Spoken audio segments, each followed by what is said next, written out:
Gold trusted gold buyers. మీరు తాకట్టు పెట్టిన బంగారాన్ని విడిపించి ఈ రోజు ఉన్న మార్కెట్ ధరకు కొనబడును.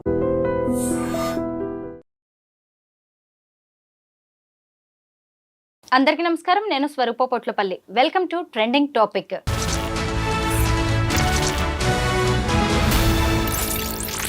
ప్రియుడు మోజులో ముగ్గురు పిల్లల్ని హత్య చేసిన రజిత కేసులో అనేక కొత్త విషయాలు బయటకి వస్తూ ఉన్నాయి. ముఖ్యంగా ఆమె ముగ్గురు పిల్లల్ని ఎలా చంపింది ఒక తల్లి అయి ఉండి అని అందరూ ఇన్ని రోజులు చర్చించుకున్నారు. కానీ మందు కొట్టి మరీ పిల్లల్ని టవల్తో ఆమె చంపినట్టుగా తెలుస్తోంది.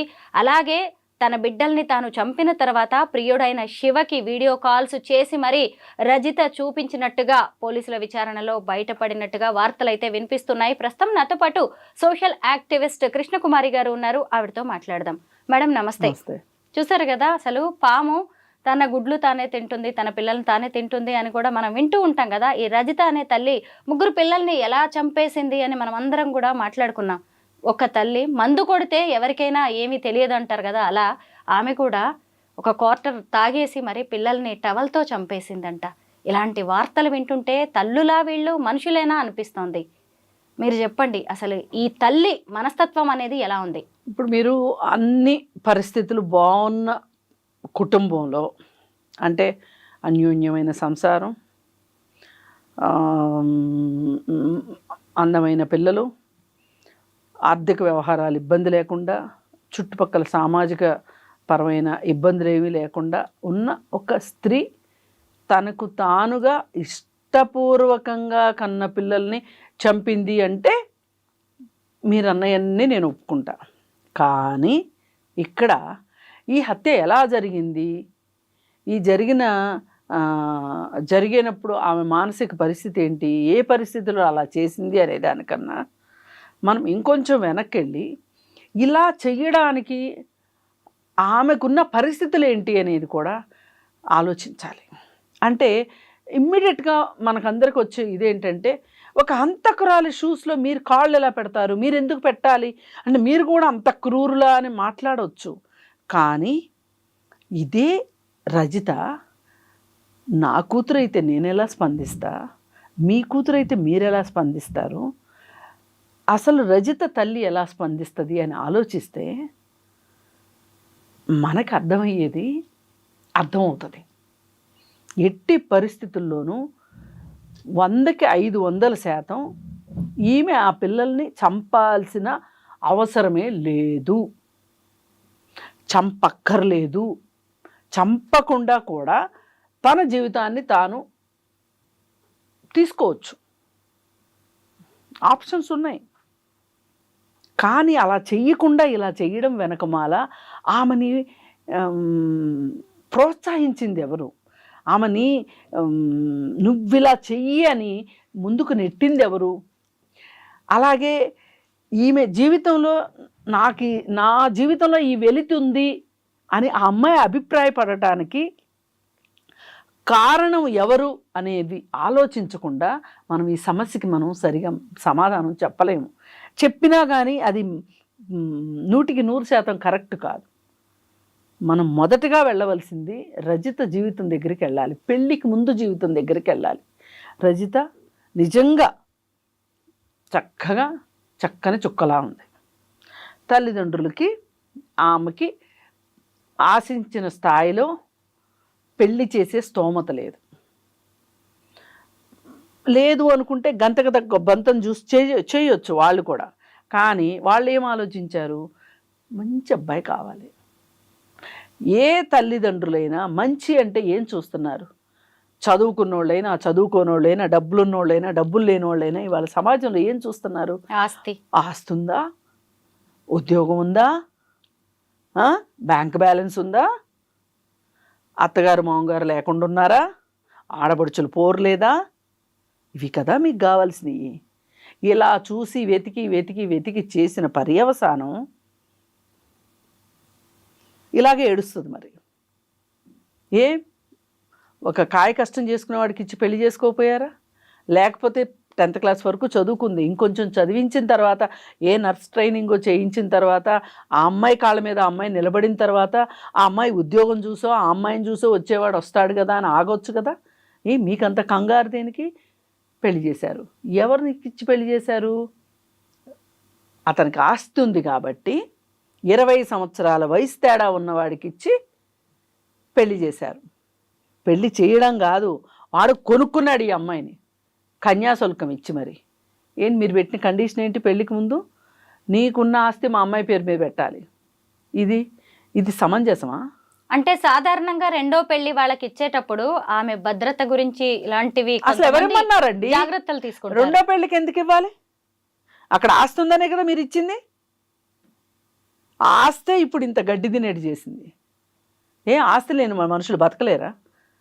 ఆ అమ్మాయికి సరిజోడైన వాడు ఆస్తి లేకపోతే రిక్షా దొక్కునేవాడైతే మటుకు తప్పేంటండి?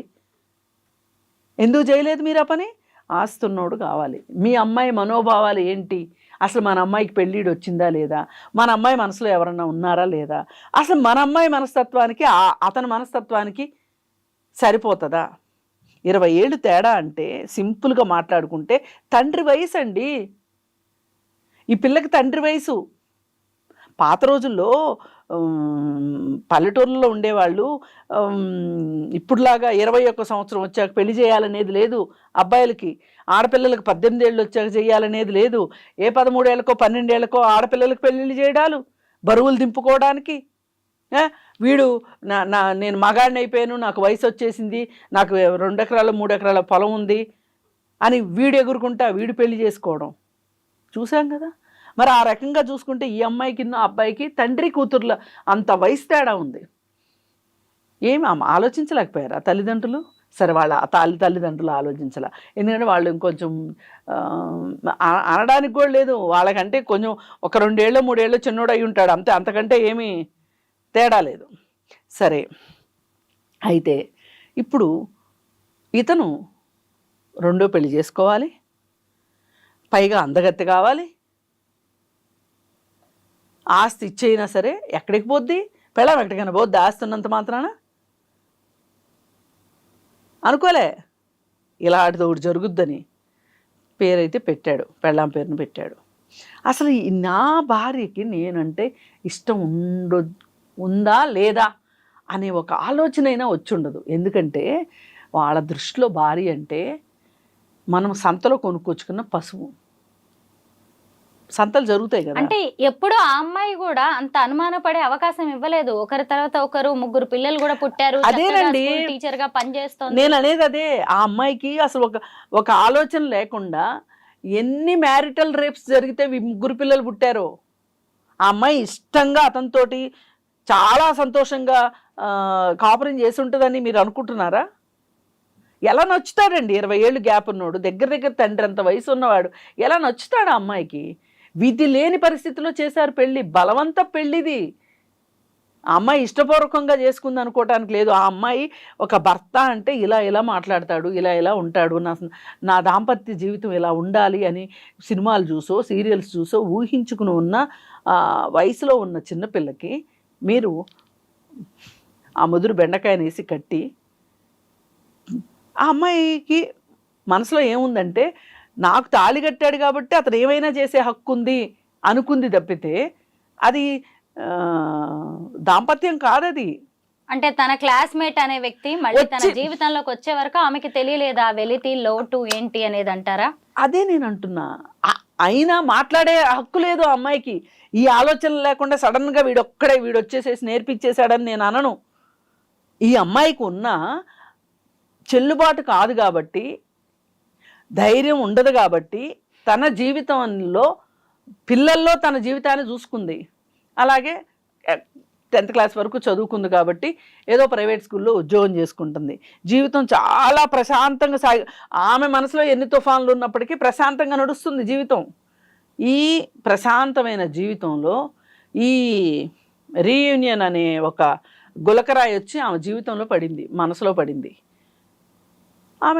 అతను అసలు ఇంత అందాలు రాసిని నేనెలా మిస్ అయ్యానబ్బా అని 4 సినిమా డైలాగులు చెప్పాడు. ఇలాంటి డైలాగులు వినాలని ఆ అమ్మాయి 12 ఏళ్ళ నుంచి 13 ఏళ్ళ నుంచి ఒక భర్త దగ్గర నుంచి వినాలని ఎదురు చూస్తున్న అమ్మాయి ఆ అమ్మాయికి వీడి ఈ డైలాగ్ చెప్పేసరికి వీడిని మించిన రోమియో కనిపించలేదు ఆ అమ్మాయికి. అవునా? అలా అయిందా? అయిన తర్వాత సరే అలా అన్నోడు అన్నట్టు ఊరుకున్నాడా? నీకు 3 పిల్లలు, ఇంత అందాలు రాసి 3 పిల్లల, వాడు ఎంత దుర్మార్గుడు కాబట్టి నిన్ను పిల్లలుగానే యంత్రంలాగా చేశాడు. ఇలాంటి కథలు ఎన్నో చెప్పుంటాడు. ఈ పాటికి ఎంతమందికి చెప్పాడో. ఇప్పుడు 10th క్లాస్ అయిపోయిన దగ్గర నుంచి నా అందాలు రాసి కనిపిస్తుందని ఈవిడి కోసం కూర్చున్నాడు ఏంటి వాడు? ఇలా ఎంతోమంది కథలో కాకరకాయలు చెప్పే ఉంటాడు. చివరికి ఈమెకి ఇలాంటి కథలు చెప్తే అప్పుడు ఈమె ఏదో అంటారే తొలకరి జల్లులో పురువిప్పిన నెమలిలాగా నాట్యం చేసింది అని ఈమెకి అతని అధీనంలోకి వెళ్ళిపోయింది. అధీనంలోకి వెళ్ళిపోయిన తర్వాత నీకు ఈ పిల్లలు లేకపోతే నేను పెళ్లి చేసుకునేవాడిని, సరే పిల్లల్ని తీసుకుని వచ్చేస్తాను అందనుకోండి. తల్లి తొందరగా పిల్లల్ని వదలాలనుకోదు. లేదు పిల్లలు వద్దు, పిల్లల్ని ఇక్కడే వదిలేయి, నువ్వు ఒక్కదాని వచ్చే అన్నాడు అనుకోండి, అది కూడా ఒక తీరుగా జరుగుండేది. వాడి ఉద్దేశం ఏంటంటే పిల్లలంటూ బతికుంటే ఈ అమ్మాయి మళ్ళీ మనసు మార్చుకుంటుంది కాబట్టి పిల్లలు అనేవాళ్ళు ఉండకూడదు అని వాడు డిసైడ్ చేశాడండి. స్క్రిప్ట్ మొత్తం వాడిదే, ఈ అమ్మాయి జస్ట్ ఎగ్జిక్యూట్ చేసింది అంతే. తల్లిదండ్రులు ఒక విలన్స్ అయితే ఈ అమ్మాయి పాలిట భర్త 2వ విలన్ అయితే 3వ విలన్ వీడు. ఇవాళ ఆ అమ్మాయి నడి రోడ్లో కూడా నుంచొని అవకాశం లేకుండా చేసుకుంది ఆ అమ్మాయి జీవితాన్ని. నడి రోడ్లోకి వచ్చి నుంచోమనండి, ఎన్ని రాళ్ళు పడతాయి ఆ అమ్మాయి మీద. మొన్న జైలుకి వెళ్ళి ఉంటుంది కదా, జైల్లో ఎంత పంచాయతీ జరుగుద్దో మీకు తెలుసా? తెలియదు ఎవరికి, బయట వాళ్ళకి. ఇలాంటి పనులు చేసి వచ్చిన వాళ్ళ కోసం అక్కడున్న వాళ్ళంతా ఏదో మదర్ తెరిసాలు అన్నట్లు ఈ వచ్చిన వాళ్ళ మీద పడిపోతారు. నీకేం పోయే కాలం. ఇప్పుడు మనం చేస్తున్న మోరల్ పోలీసింగ్ చూసావా? ఇంతకు మించిన మోరల్ పోలీసింగ్ జరుగుతుంది. మ్యాన్ హ్యాండ్లింగ్ కూడా జరుగుతుంది జైల్లో, తోటి ఖైదీల దగ్గర నుంచి. నరకం అక్కడే స్టార్ట్ అవుతుంది ఆ అమ్మాయికి. అయిపోయిన తర్వాత ఆ అమ్మాయి అనుకోవచ్చు, నేను జైలుకి వెళ్తే అసలు నన్ను ఈ ప్రశ్నలు అడిగేవాళ్ళు లేరు, ఈ ఇంట్రాగేషన్ లేదు, ఏమీ లేదు, నేను ఎవరికైనా మొహం ఎట్లా చూపించుకోవాలి అనుకునే అవసరం లేదు నాకు, నన్ను తొందరగా ఊహించలేదు దొరికిపోతాను. అదే ప్రతి నేరస్తుడు దొరుకుతాము అనుకుంటే ఎవ్వరూ నేరాలు చేయరు. ఈ సినిమా ఫ్లాప్ అవుద్ది అంటే ఆస్తులన్నీ పెట్టి ఎవడో సినిమా తీయడు. ఈ పెళ్ళైన 3వ రోజే మొగుడు చంపేస్తాడు అంటే ఏ తల్లిదండ్రులు పెళ్లి చేయరు, అనుకోరు కదా. ఎందుకు అనుకుంటారు? అనుకోరు. అని ఇప్పుడు తెలిసి వస్తుంది అమ్మాయికి అసలు జీవితం ఏంటో ఇప్పుడు మొదలైంది అమ్మాయికి. భర్తతో జీవితం మొదలు కాల, ఒక యంత్రంలాగా పిల్లల్ని కన్నది అంతవరకే. వీడు వచ్చిన తర్వాత 4 రోజులు ప్రేమ పాఠాలు చెప్పాడు, ఇదే జీవితం అనుకుంది. ఈ 2 అయిపోయినాయి. అసలు జీవితంలో అసలైన జీవితం ఏంటో ఇప్పుడు నుంచి ఉందా అమ్మాయికి. ఎందుకంటే ఏ నేరం చేసినా ఆడవాళ్ళని చూసే దృష్టి వేరుంటుంది, మగవాళ్ళని చూసే దృష్టి వేరుంటుంది. మగవాడు నేరం చేయనివ్వండి, గొంతు బిసికి పెళ్ళాన్ని చంపేయనివ్వండి, ఆడి గ్రేస్ మార్కులు ఇచ్చేస్తారు. ఎందుకంటే మనము స్టీరియోటైప్లో అయిపోయాం. మగవాడు అన్నాక కొట్టకుండా ఉంటాడా, మొగుడు అన్నాక తన్నకుండా ఉంటాడా, మొగుడు అన్నాక చంపకుండా ఉంటాడా, దీనికి అలవాటు పడ్డాం, మొద్దుబారిపోయాం మనం అందరం. అందుకని వాళ్ళు ఏమైనా చేస్తే మనకేమనిపించదు. ఒక స్త్రీ చేయగానే అమ్మ మొగుడిని చంపడానికి సుఫారీ ఇచ్చిందంట, అమ్మ పిల్లల్ని చంపేసిందంట. ఇలాంటి పనులు మగవాళ్ళు రోజు చేస్తున్నారు. అంటే వాళ్ళు చేస్తున్నారు కాబట్టి వాళ్ళని చేయమని నేను అనట్లేదు. నా ఆవేదన ఏంటి అంటే ఇక్కడ భారత శిక్షా స్మృతి ముందు ఆడవాళ్ళు చేయనివ్వండి, మగవాళ్ళు చేయనివ్వండి, ఎవరు చేసినా ఒక్క ఆత్మరక్షణ కోసం చేస్తే తప్పితే ఒకే శిక్ష ఐపీసీలో. కానీ చట్టం దృష్టిలో అది, సమాజం దృష్టిలో ఇదే 3 పిల్లలు చంపిన వాడిని ఇలాగే మాట్లాడుతున్నారా? కసాయి తల్లి ఎట్లా కన్నది, అసలు నొప్పులు పడిందా పడలేదా, కామంతో కళ్ళు మూసుకుపోయినాయి, ప్రియుడు మోజులో పడిపోయింది. నేనేమంటున్నా, ఎవరి దగ్గరైనా ఇలాంటి వాతావరణం ఉండటం కరెక్ట్ కాదు.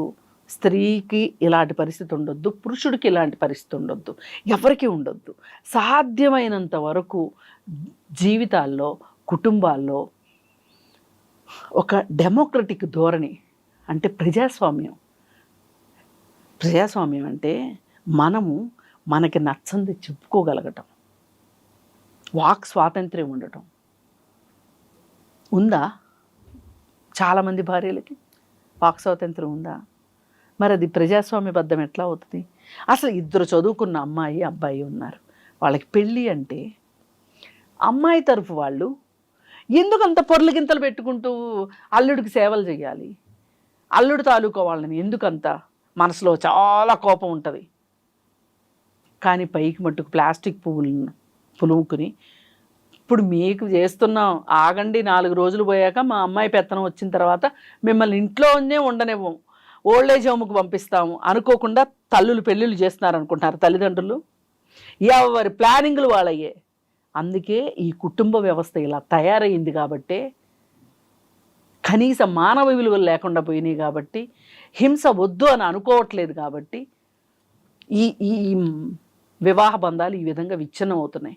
ఎక్కడో ఏసీ రూముల్లో కూర్చొని ఒక 4-5 మేధావులు కూర్చొని వివాహ బంధాలు ఇలా విచ్ఛిన్నం అయిపోతున్నాయి ఏంటి అని వాళ్ళు మాట్లాడుకున్న, సనాతనవాదులవి సనాతన ధర్మం అని మాట్లాడుకుంటూ ఆడవాళ్ళకి చదువు రాబట్టే, ఉద్యోగాలు రాబట్టే వివాహ బంధాలు విచ్ఛిన్నం అయిపోతున్నాయి అని చెప్పి వీళ్ళు మాట్లాడుకున్నా, రచ్చబండల మీద పంచాయతీలు చేసినా, ఏం చేసినా జరుగుతున్నది ఏంటి అనేది చూడాలి.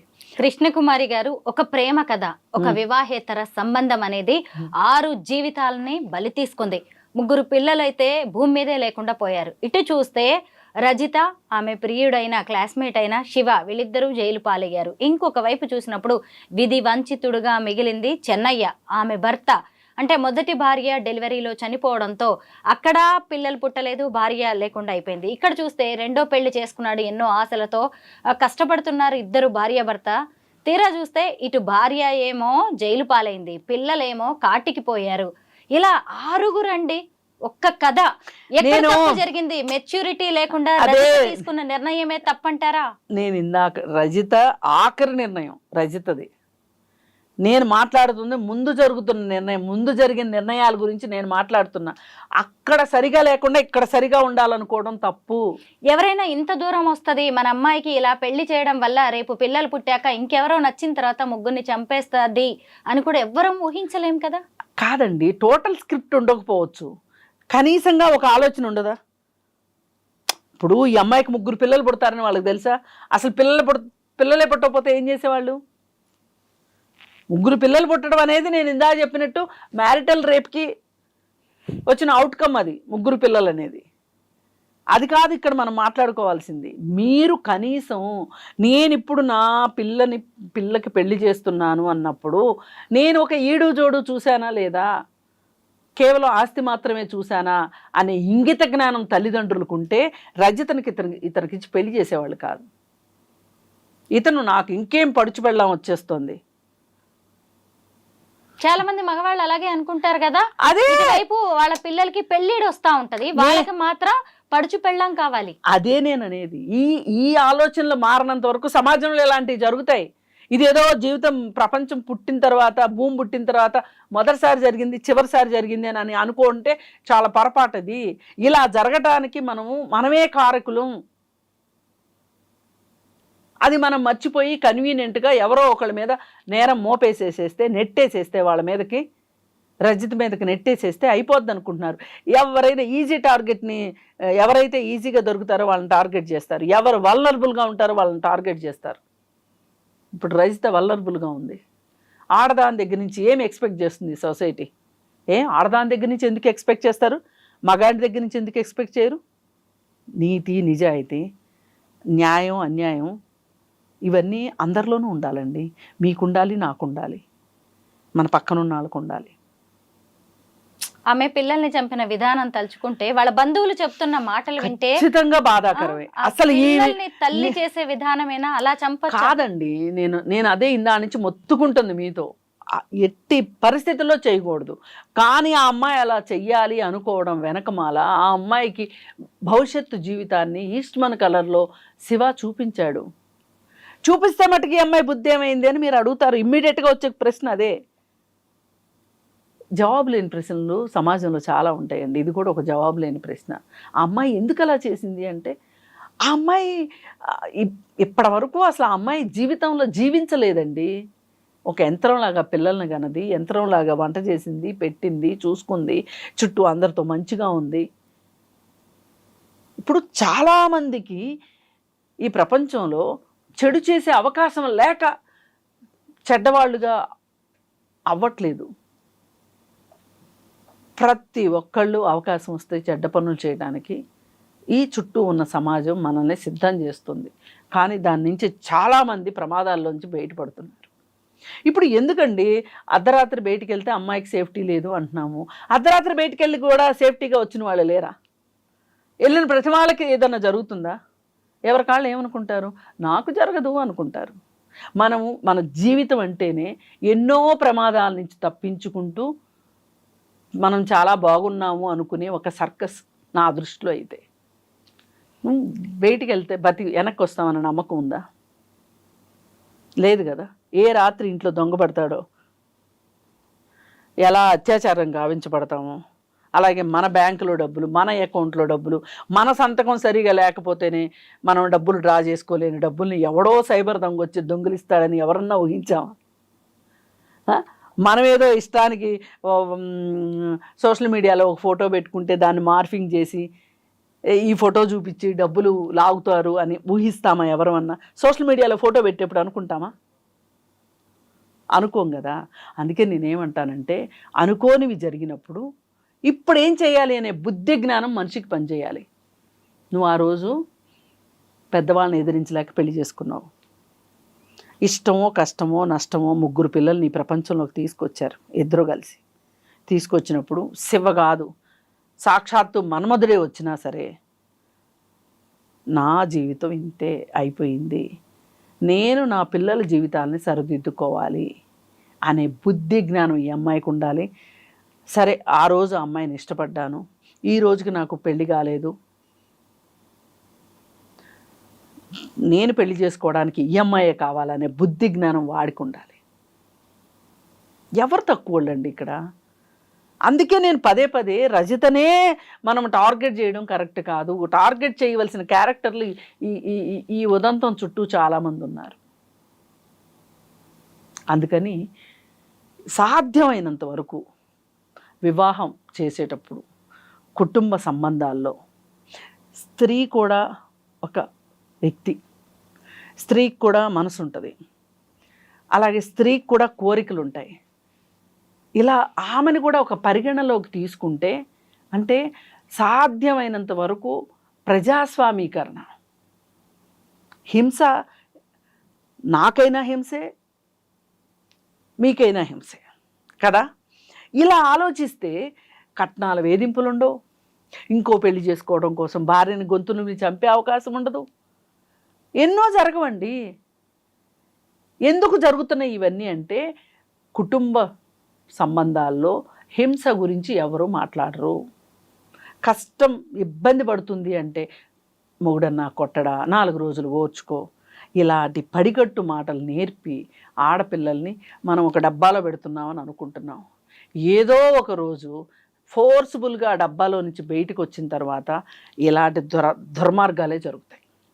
రజిత అలా ఎందుకు చేసింది, ఇలా ఎందుకు చేసింది అని మాట్లాడుకోవడం ఇక్కడ ఉద్దేశం కానే కాదు. ముఖ్యంగా రజిత లాంటి వాళ్ళు మన చుట్టూ కూడా చాలా మంది ఉన్నారు. వాళ్ళు దయచేసి ఇలాంటి క్షణిక సుఖం కావచ్చు, లేదంటే వేరే వాళ్ళ మోజులో ట్రాప్లో పడి మిగతా వాళ్ళ జీవితాలని నాశనం చేయొద్దు అని, వాళ్ళ జీవితాలను కూడా ఇలా జైలు పాలు చేసుకోవద్దు అని చెప్పడమే మా ఉద్దేశం. లేదండి, తల్లిదండ్రులు పెళ్లి చేసుకోబోయే వాళ్ళు కూడా ఆలోచించాల్సిన అవసరం ఉంది. అవును, 20 ఏళ్ల వయసు తేడా అనేది కూడా ఇక్కడ మనం గమనించాలి. ఇక మీదటైనా కనీసం తల్లిదండ్రులు తమ బిడ్డలకి పెళ్లి చేసేటప్పుడు ముఖ్యంగా ఆమెకి ఇష్టమా లేదా, ఆస్తి కోసమే చేసుకుంటుందా, ఇంకొక గత్యంతరం లేక చేసుకుంటుందా అనేది కూడా ఆలోచించాలి. ఇటువైపు చూసినప్పుడు ఆ పెళ్లి చేసుకునే వ్యక్తులు కూడా తమకి పడుచు పిల్ల దొరికింది, నా వయసులో సగం వయసు కూడా లేదు, మళ్ళీ పైగా అసలు ఫస్ట్ మ్యారేజ్ అని సంతోషపడ్డం కాదు, భవిష్యత్తులో దీని పరిణామాలు ఎలా ఉంటాయి, ఆ అమ్మాయికి సరైన వయసు వచ్చేసరికి మీ వయసు ఎంత అనేది కూడా ఇప్పుడే ఆలోచించి నిర్ణయాలు తీసుకోవడం చాలా మంచిది. Thank you so much Krishna Kumari గారు.